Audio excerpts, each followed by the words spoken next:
hati kita. Kadang-kadang merasa bosan dengan pembahasan tentang Isra wal Mi'raj, tentang pembahasan abah guru sekumpul, tentang pembahasan pentingnya mendirikan sholat, dan tentang pembahasan yang mengingatkan kita akan Allah Subhanahu wa Ta'ala, sehingga setiap kali kita hadir di majelis seperti ini, yang ada kita tambah kuat iman kita, tambah takut kita kepada Allah, dan sehingga kita insya Allah termasuk orang-orang yang semakin hari akan berubah tambah baik, tambah baik, tambah baik. Amin ya Rabbal Alamin. Dan kita minta kepada Allah, semoga dengan hadirnya kita malam ini di tempat yang penuh dengan keberkahan ini, semoga Allah Subhanahu wa Ta'ala tidak keluarkan kita dari tempat ini kecuali dosa-dosa kita diampunkan oleh Allah semuanya. Hajat-hajat kita dikabulkan oleh Allah semuanya. Dan semoga kita tidak mati kecuali dalam keadaan husnul khatimah. Amin ya Rabbal Alamin. Hadirin wal hadirat yang dimuliakan Allah, salah satu pembahasan tentang hikmah Isra wal Mi'raj yang paling asyik untuk dibicarakan adalah tentang sholat. Pada kesempatan kali ini ulun ingin mengingatkan diri ulun sendiri dan pian-pian semuanya, yang mana banyak di antara kita sholatnya sudah alhamdulillah, tapi kenapa masalah kok nggak selesai-selesai? Sholatnya jalan, masalahnya tambah banyak. Sholatnya Masya Allah luar biasa, berusaha jaga sholat, tapi kenapa kok masalah kita ini seolah-olah buntu? Allah kadang ngasih jalan keluar, seolah-olah hati kita belum tenang, perasaan kita belum nyaman, masalah datang silih berganti, masalah ujian datang, Masya Allah, yang ini belum selesai datang lagi masalah, sehingga hidup kita terasa kada nyaman. Hidup kita terasa kada nyaman, padahal ahlan wa sahlan ya Habib, insyaallah.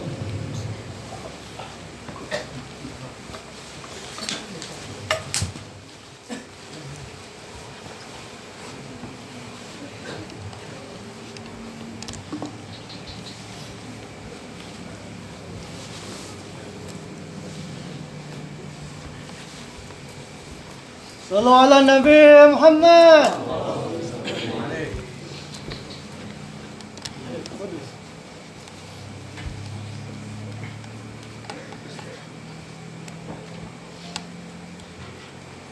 Alhamdulillah, tambah berkah majelis kita dengan kehadiran para habaib.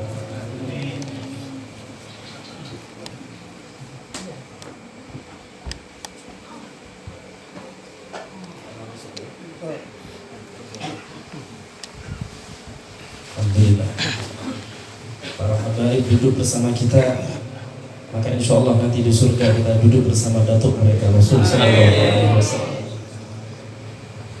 Banyaki doa di majelis yang seperti ini. Hajat kita bawa ke majelis seperti ini. Ada masalah, bawa ke majelis seperti ini. Artinya apa? Kita banyak masalah, kita banyak dosa, kita datang ke majelis banyak bawa dosa. Semoga dengan berkat para habaib, dengan berkat Rasul, dengan berkat majelis Rasul, dengan berkat Isra wal Mi'raj, dengan berkat abah guru sekumpul, semoga kita tidak pulang kecuali dosa-dosa kita semuanya diampunkan oleh Allah. Amin. Hajat-hajat kita dikabulkan semuanya oleh Allah. Amin. Dan semoga kita tidak mati kecuali dalam keadaan husnul khatimah. Amin ya Rabbal Alamin. Jadi ulun bilang, kita sudah berusaha sholat, tapi kenapa kok kita ini masalah, kok hati semakin kada nyaman, semakin hari semakin kada tenang, perasaan kada nyaman. Kenapa? Karena kita mungkin lupa akan firman Allah Subhanahu wa Ta'ala, yang mana Allah mengatakan wa aqimis sholata li dzikri.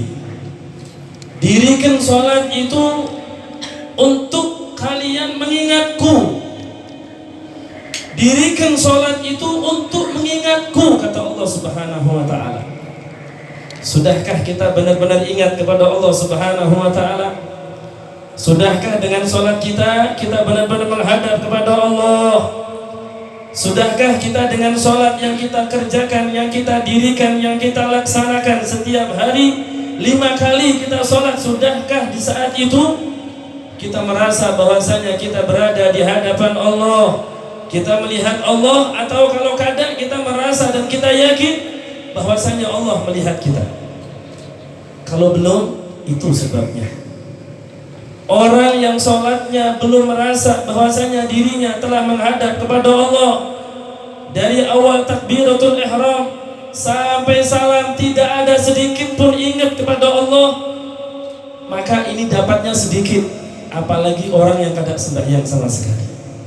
Maka dari itu mari, sholat itu salah satu fungsi, salah satu manfaatnya kenapa Allah perintahkan sholat, agar kita ini ingat kepada Allah.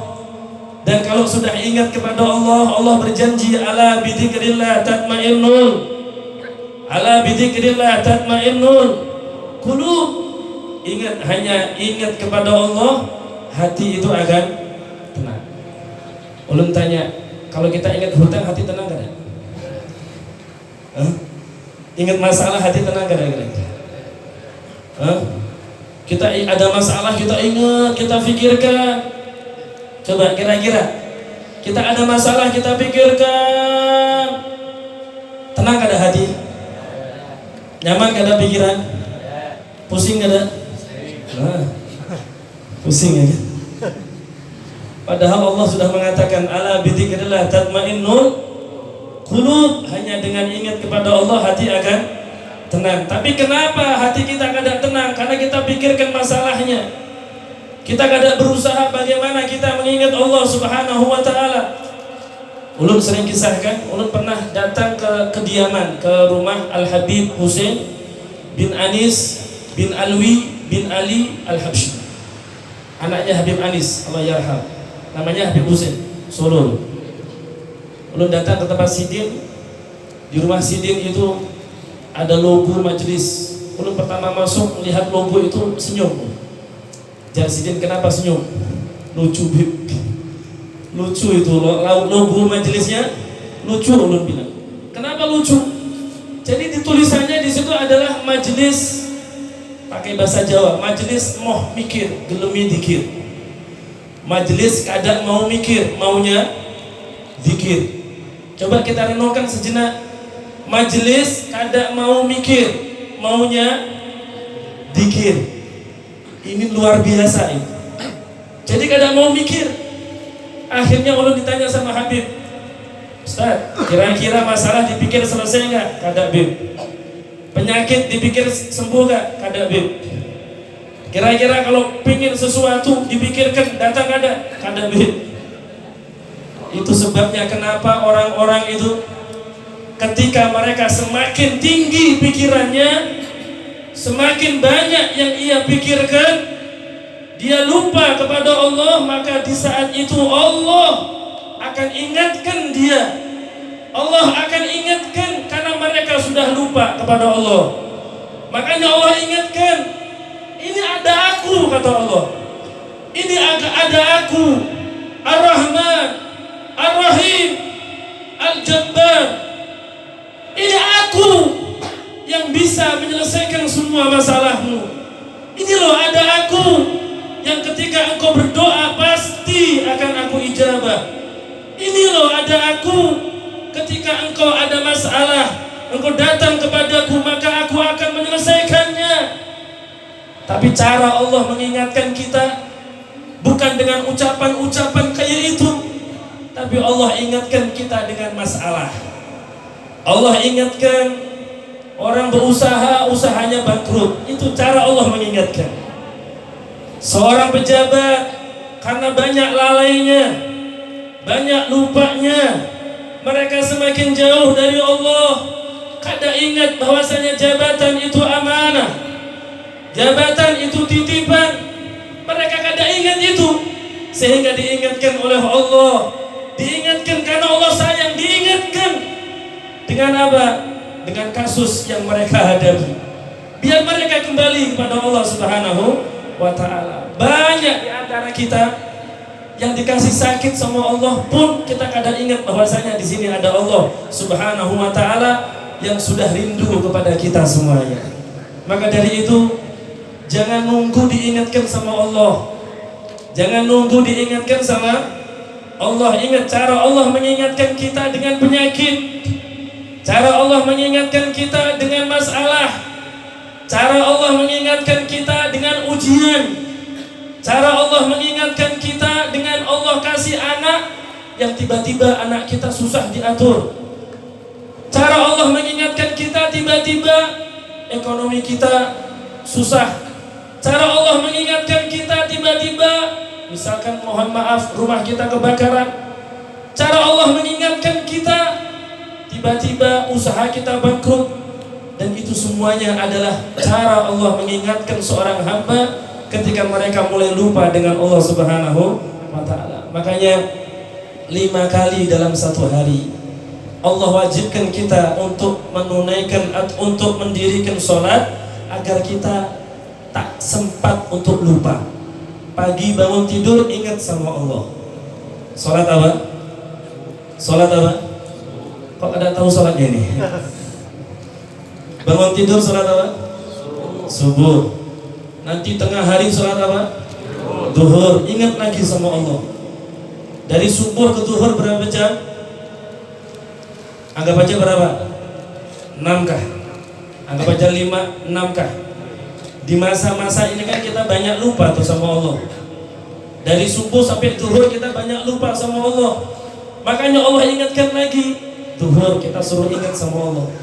Nanti asar suruh ingat sama Allah, maghrib suruh ingat sama Allah, bahkan sebelum tidur kita disuruh ingat kepada Allah, agar kita kalau suruh terus ingat kepada Allah bahwasanya kita ini hanya seorang hamba yang kada bisa apa-apa, yang kada punya apa-apa. Kita ini hanya seorang hamba. Kata Imam Haddad, ana abdun soro fakhri, aku ini seorang hamba dan aku bangga menjadi seorang hamba.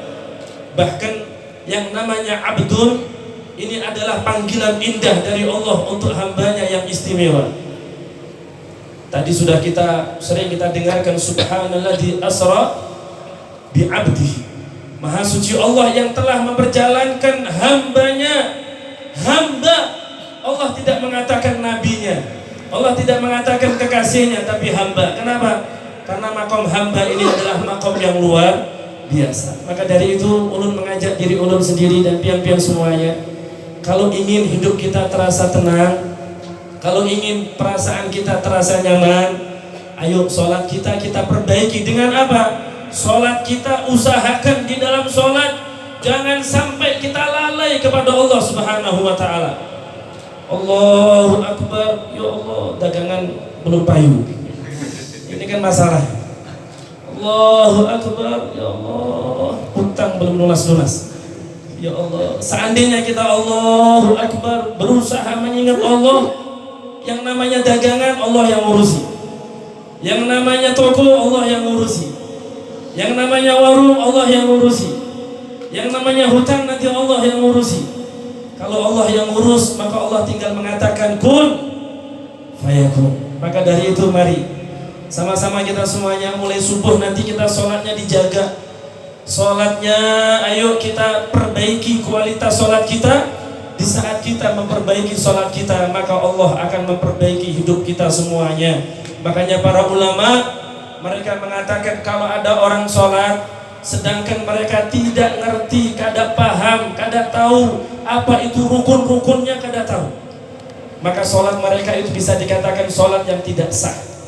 Orang sholat tapi kada tahu rukun qauli itu apa, rukun fi'li itu apa, rukun-rukunnya apa, kada tahu, bisa kada sah ini sholatnya. Ayo yang belum tahu syarat rukunnya sholat, ayo kita pelajari. Yang sudah tahu, ayo kita tingkatkan ke khusyuk. Kayak apa kita khusyuk? Salah satu cara untuk khusyuk, ayo kita tiru para sahabat. 1400 tahun yang lalu Nabi sudah mengajarkan kepada para sahabat-sahabat beliau supaya sholat kita ini nyaman, sholat kita ini tenang, sholat kita khusyuk. Salah satu caranya persiapkan diri kita, siap-siap untuk sholat sebelum masuk waktu sholat. Coba selama ini kita siap-siap untuk sholat itu nunggu adzan, setelah adzan, atau jarak 1 jam setelah adzan. Kita sering ya kan? Kayaknya waktu zuhur masih panjang, kayaknya waktu asar masih panjang, kayaknya maghrib masih ada 1 jam, kayaknya isya masih sekian jam. Akhirnya sholat kita ada kalanya kita uyuh, kita capek, ada kalanya kita buru-buru. Padahal ketika kita 15 menit sebelum adzan, 15 menit sebelum masuk waktu zuhur, 15 menit sebelum masuk waktu asar, 15 menit sebelum masuk waktu maghrib, 15 menit sebelum masuk waktu isya, dan 15 menit minimal sebelum masuk waktu subuh kita persiapkan diri kita. Seolah-olah kita akan menghadap seseorang yang sangat kita segani, bahkan ini bukan hanya orang, tapi ini adalah Allah Subhanahu wa ta'ala. Kalau kita mau menghadap seorang pejabat yang tinggi jabatannya, kita persiapkan jauh-jauh hari, kita persiapkan ini kepada Allah. Maka 15 menit kita persiapkan diri kita, sudah siap menghadap kepada Allah Subhanahu wa ta'ala. Makanya Al-Imam Ali Zainal Abidin bin Imam Husain bin Imam Ali bin Abi Thalib, cicit daripada Nabi Muhammad sallallahu alaihi wasallam, Al-Imam Ali Zainal Abidin itu kalau wudu mukanya berubah. Setiap kali wudu mukanya langsung berubah, kuning kemerah-merahan seperti orang yang ketakutan. Ketika ditanya, wahai imam, kenapa pian kayak itu? Iya, karena aku merasa di hadapan siapa aku akan berdiri. Masya Allah, ini Al-Imam Ali Zainal Abidin yang cicit daripada Rasul sallallahu alaihi wasallam. Semoga Allah mudahkan kita semuanya untuk memperbaiki sholat kita. Sehingga dengan kita memperbaiki sholat, maka Allah akan memperbaiki hidup kita. Amin ya rabbal alamin. Hadirin wal hadirat yang dimuliakan Allah, dan kita kumpul seperti ini salah satu cara kita untuk mempersiapkan datangnya ajal. Datangnya ajal, kita menghauli haul yang ke-17 daripada abah guru sekumpul. Maka suatu saat kita pun akan sama seperti sini. Kapan kita akan mati, kita tidak tahu. Tapi kita semuanya pasti akan mati. Dengarkan baik-baik. Dulu para ulama, mereka itu saking takutnya mati dalam keadaan su'ul khatimah. Makanya mereka mengajarkan doa yang setiap kali selesai sholat kadang kita baca. Ya Allahu biha, ya Allahu biha, ya Allahu bihusnil khatimah. Itu mereka, para ulama yang baca doa ini bukan orang yang ibadahnya sedikit, bukan. Mereka itu bukan orang yang mana dosanya banyak, bukan. Mereka itu adalah orang-orang, Masya Allah, orang-orang yang ibadahnya maksimal, maksiatnya 0. Tapi subhanallah, ahlan wa sahlan ya Habib.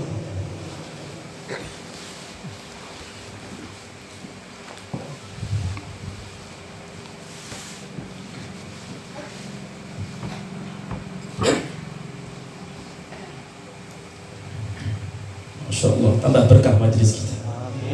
Kedatangan Al-Habib Alwi bin Taufiq Al-Idrus, semoga tambah berkah majlis kita, tambah berkah keluarga kita semuanya.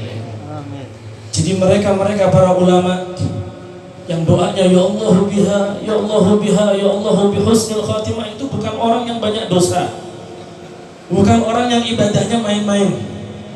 Ya ulun pian ini yang ibadahnya main-main, ibadahnya sedikit, maksiatnya banyak.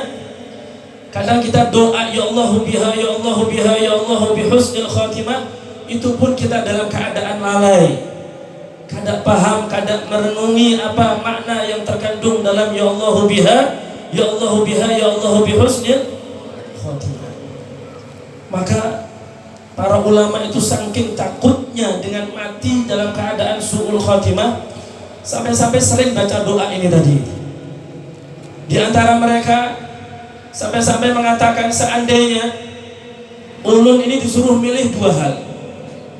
Yang pertama, mati dalam keadaan husnul khatimah, mati dalam keadaan bawa Islam, mati dalam keadaan bawa iman, ada di hadapan kamar, di muka kamar. Misalkan ini kamar, ini di sini nih, mati dalam keadaan husnul khatimah, mati dalam keadaan mukmin, mati dalam keadaan muslim.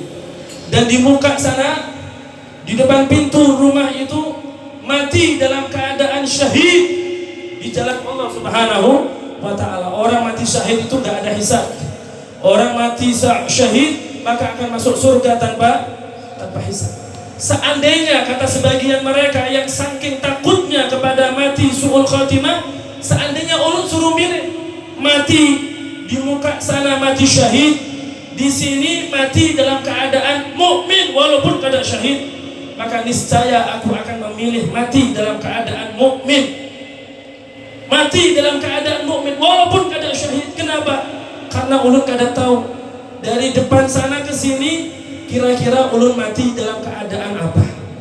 Takutnya ulun jalan dari depan sana, dari muka sana ke sini, di tengah-tengah mati, dan matiku dalam keadaan su'ul khatimah, naudzubillah min dzalik.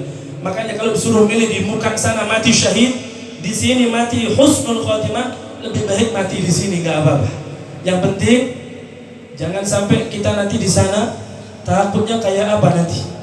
Iya, kalau di tengah-tengah aku ini masih hidup, kalau ternyata aku ini mati dalam keadaan su'ul khatimah, di tengah-tengah perjalanan menuju ke sini, kayak apa? Saking takutnya mati dalam keadaan su'ul khatimah. Ini kenapa mereka seperti itu? Karena datuk para habaib, baginda agung Nabi besar Muhammad sallallahu alaihi wa alihi wa sahbihi wasallam, beliau mengatakan, beliau bersabda, jar Nabi, walladhi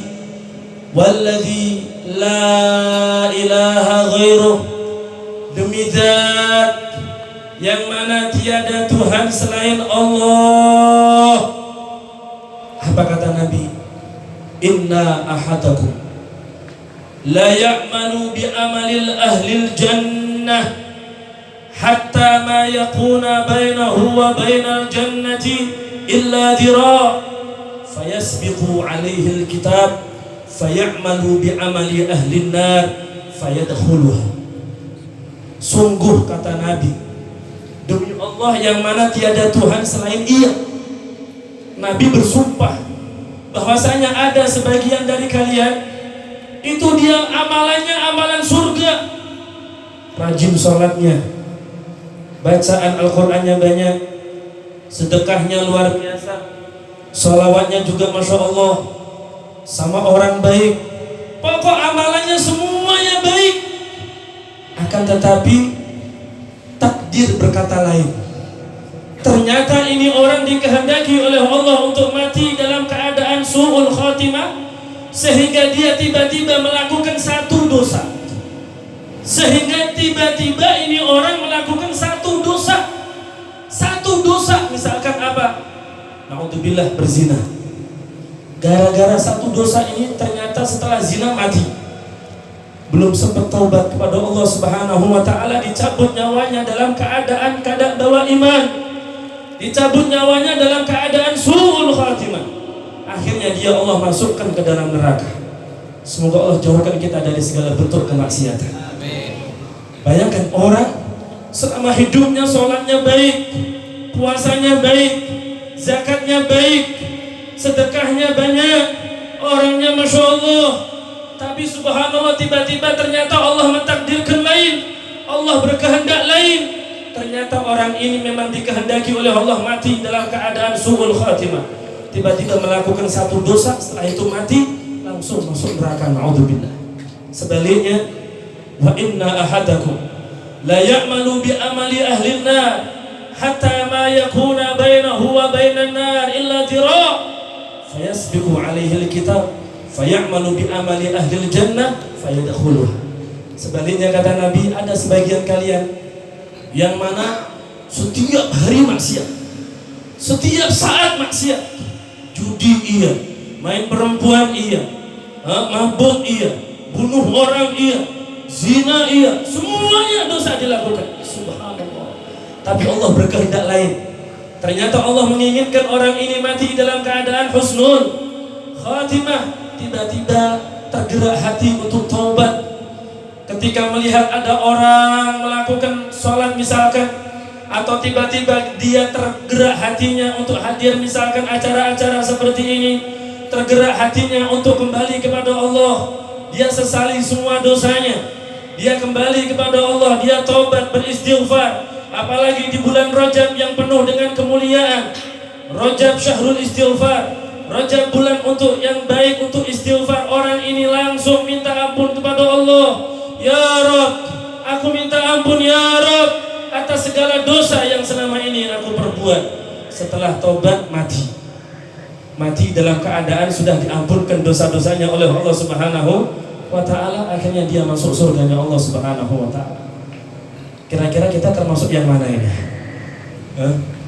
Termasuk yang mana? Jangan sampai kita merasa ulun kayaknya termasuk yang kedua nih. Walaupun banyak dosa, karena sebelum mati dikasih taubat sama Allah langsung mati masuk. Jangan ngomong seperti itu. Kenapa? Seandainya kita tahu seperti itu nyaman, tapi kita kada tahu. Makanya wahai orang-orang yang rajin ibadah, wahai kita-kita yang Allah mudahkan untuk ibadah, banyaki doa Rabbana la tuzigh qulubana ba'da idh hadaitana wa hab lana min ladunka rahmah innaka antal wahhab. Rabbana la tuzigh qulubana, ya Allah, jangan kau gelincirkan hati kami. Ba'da idh hadaitana, setelah engkau beri kami hidayah. Makanya kita minta kepada Allah, Rabbana la tuzigh qulubana ba'da idh hadaitana wa hab lana min ladunka rahmah innaka antal wahhab.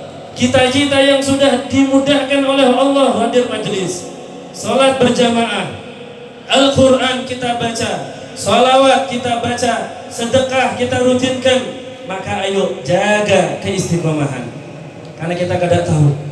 Dan jangan kita merasa alhamdulillah ulun sudah rajin beribadah, jadi misalkan berbuat dosa kecil-kecilan kada apa-apalah. Hati-hati, dosa kecil maupun besar itu di mata Allah, di hadapan Allah semuanya adalah kemurkaan. Dosa itu kecilkah, besarkah, haluskah, ganalkah, semuanya itu di mata Allah adalah kemurkaan. Ingat itu.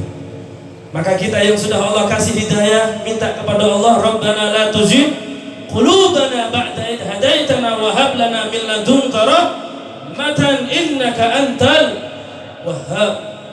Dan kita-kita yang sudah pernah melakukan dosa, kita-kita yang pernah melakukan maksiat, sekarang juga kita bertaubat. Ucapkan Rabbana dzalamna anfusana wa illam taghfir lana wa tarhamna lanakunanna minal khasirin. Kok misalkan setelah ini Allah cabut nyawa kita, setelah kita bertobat minta ampun kepada Allah, maka kita mati dalam keadaan husnul khatimah. Akhirnya kita mohon kepada Allah, kita minta kepada Allah, ayo semuanya, semoga kita tidak termasuk orang-orang yang merasa bangga dengan ibadah kita, sehingga kita lupa bahwasanya tadi Rasulullah sudah mengatakan ada orang yang amalan surganya Masya Allah, tapi tiba-tiba melakukan satu maksiat mati masuk neraka. Sebaliknya kita kalau melihat ada orang maksiat, tetangga kita kada bersembahyang, jangan kita melihat mereka dengan pandangan kebencian. Lihat mereka dengan pandangan kasih sayang. Doakan saudara-saudara kita yang belum sembahyang, doakan saudara-saudara kita yang masih suka meninggalkan sholat. Ya Allah, mereka meninggalkan sholat, ulun sayang sama mereka, ya Allah kasih mereka hidayah. Malaikat amin walaka bimithal, amin dan bagi pian sama seperti apa yang pian doakan dasar saudara pian. Kita doa minta kepada Allah, semoga Allah Subhanahu wa ta'ala jaga kita punya iman semuanya. Amin. Semoga kita tidak mati kecuali dalam keadaan husnul khatimah. Amin. Semoga kita tidak mati kecuali dalam keadaan dosa-dosa kita diampunkan oleh Allah Subhanahu wa ta'ala. Ya Allah, ampunkan semua dosa-dosa kami. Ya Allah, ampunkan semua kesalahan kami. Ya Allah, ampunkan semua keteledoran dan kekhilafan kami. Ya Allah, kalau ada di antara kami kami yang pernah melakukan dosa, ampunkan semua dosa-dosanya. Kalau ada di antara kami yang pernah makan makanan yang haram, ampunkan dosa-dosanya. Bersihkan semua darah yang kotor di dalam tubuhnya. Ya Rabb, jangan Engkau keluarkan kami dari tempat ini kecuali dosa-dosa kami telah Engkau ampunkan semua dosa-dosanya. Engkau ampunkan semua dosa-dosa kami. Engkau kabulkan semua hajat-hajat kami, dan kami tidak bubar dari majlis ini kecuali nama-nama kami ya Allah. Nama-nama kami ya Allah. Pastikan kami tidak mati kecuali dalam keadaan husnul khatimah. Ya Allah biha, ya Allah biha, ya Allah bi husnil khatimah. Ya Allah biha, ya Allah biha, ya Allah bi husnil khatimah. Ya Allah biha, ya Allah biha, ya Allah bi husnil khatimah. Ala hadhihi an-niyyah wa ala kulli niyyatin salihah. Wa kama nawa salafuna salih fi mithl hadhihi al-qira'ah. Al-Fatihah.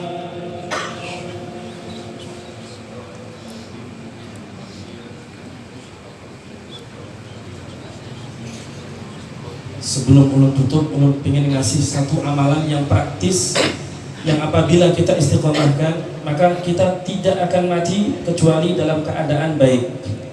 Apa itu? Tolong diperhatikan. Jangan pernah melakukan apapun, yang penting manfaat, yang penting ada manfaat, yang penting baik, bukan maksiat, kecuali ahlan wa sahlan.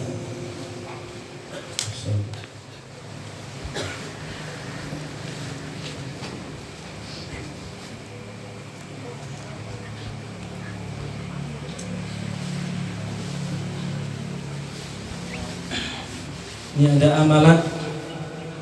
Jangan pernah melakukan sesuatu apapun, sekecil apapun, yang penting lain maksiat, yang penting bukan maksiat, kecuali kita awali dengan Bismillahirrahmanirrahim. Bismillah. Kenapa Rasulullah bersabda, kullu amrin dibali la yubda'u fihi bi Bismillahirrahmanirrahim fahuwa aqta. Segala sesuatu yang manfaat, segala sesuatu yang memiliki faedah, segala sesuatu yang ada manfaatnya, ada kebaikannya, kok dikerjakan tidak diawali dengan Bismillahirrahmanirrahim, fahuwa aqta, maka itu perbuatan, pekerjaan akan sedikit keberkahannya. Sebaliknya, mau apapun kok kita baca Bismillah, maka yang ada Allah akan kasih berkah.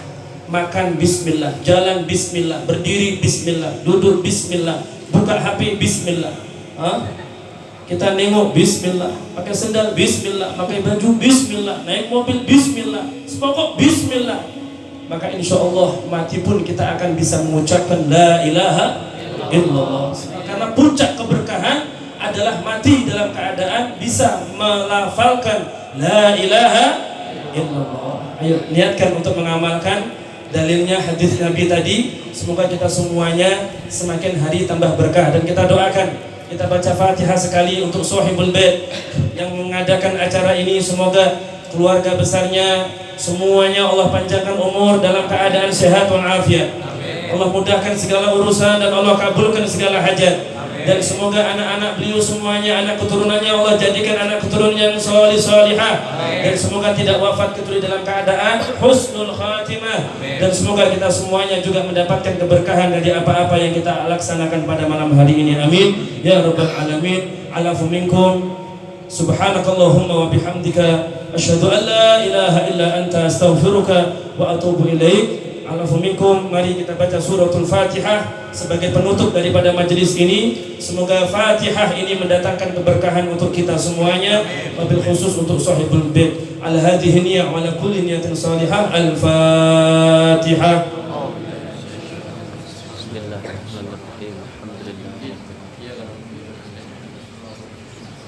Akhirul kalam. Assalamualaikum warahmatullahi taala wabarakatuh.